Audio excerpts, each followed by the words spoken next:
अच्छा एक बात बताइए, कभी आपने अपनी लाइफ में इस तरह के वाक्य बोले हैं जैसे कि लगता है तुम्हारा दिमाग फिर गया है? तुम्हारा दिमाग फिर गया है क्या? क्या उसका दिमाग फिर गया है? तुम अपनी हद में रहो, लगता है तुम्हारा दिमाग फिर गया है। तो इस तरह की बातें हम अपने गुस्से में बोलते हैं कि लगता है तुम्हारा दिमाग फिर गया है। हिंदी में तो हम इसे बहुत बोलते हैं। तो चलिए समझेंगे आज इस तरह के वाक्यों को हम इंग्लिश में कैसे बोले। तो सबसे पहले समझेंगे इसका स्ट्रक्चर। तो इसका स्ट्रक्चर है सब्जेक्ट प्लस यहाँ पर हम यूज करेंगे हैव एंड हैज का, हैव और हैज प्लस उसके बाद हम यूज करेंगे लॉस्ट प्लस यहाँ पर लगाएंगे हम object plus mind plus other word. तो क्या है इसका स्ट्रक्चर?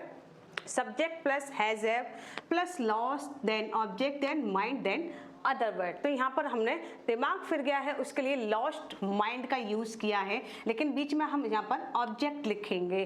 तो चलिए समझते हैं। तो यहाँ पर हैज और हैव जो है वो हमने इसलिए लगाया क्योंकि यहाँ पर जो सारे वाक्य हैं वो प्रेजेंट परफेक्ट के हैं, इसलिए हमने यहाँ पर हैज और हैव का यूज किया है। चलिए समझते हैं कुछ एग्जाम्पल के थ्रू, जैसे कि उसका दिमाग फिर गया है। तो इसके लिए हम लिखेंगे ही के साथ हम हेल्पिंग वर्ब लगाते हैं हैज, ही हैज लॉस्ट।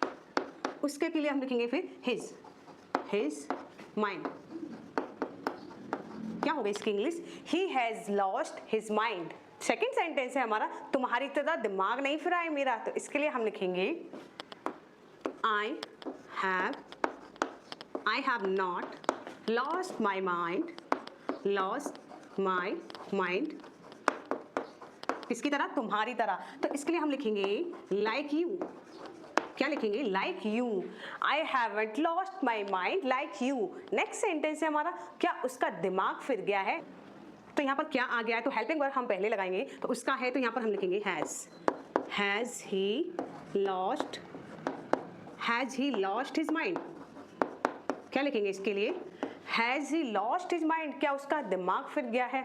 तुम अपनी हद में नहीं हो, तुम्हारा दिमाग फिर गया है। तो इसके लिए हम लिखेंगे you are out of your limits।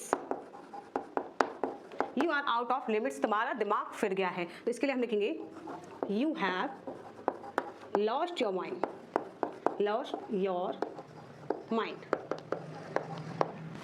क्या हो गई इसकी English? You are out of your limits, यानी तुम अपनी हद में नहीं हो या फिर हद से बाहर हो रहे हो।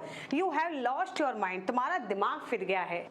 तो लास्ट सेंटेंस है आप लोगों के लिए जिसका जवाब आप देंगे कमेंट बॉक्स में, जैसे कि दिमाग फिर गया है कि तुम्हारा। तो इसकी इंग्लिश क्या होगी? इसका जवाब आप दीजिए कमेंट बॉक्स में। तो आई होप आज का जो स्ट्रक्चर आपको अच्छे से समझ में आ गया होगा कि अक्सर हम इस तरह से गुस्से में बात बोलते हैं, कोई भी हमें गुस्सा दिलाता है तो अक्सर हम बोल ही देते हैं क्या तुम्हारा दिमाग फिर गया है। तो इस तरह से इस सेंस में हम बोलते हैं।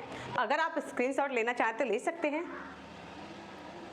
तो आई होप वीडियो आपको जरूर पसंद आया होगा। जो भी कंफ्यूजन होंगे, डाउट्स होंगे आपके माइंड में इस तरह के सेंटेंस को लेकर, वो आज की इस वीडियो को देखने के बाद क्लियर हो गए होंगे। तो आई होप अगर आपको वीडियो पसंद आई तो वीडियो को लाइक शेयर करना बिल्कुल भी ना भूलेंगे। और इसी तरह से आप इंग्लिश सीखने के लिए जो भी मेरे चैनल पर नए व्यूअर हैं, मेरे चैनल को फॉलो एंड सब्सक्राइब जरूर कर लीजिए। तो चलिए मिलते हैं अगली वीडियो में एक और नए स्ट्रक्चर के साथ।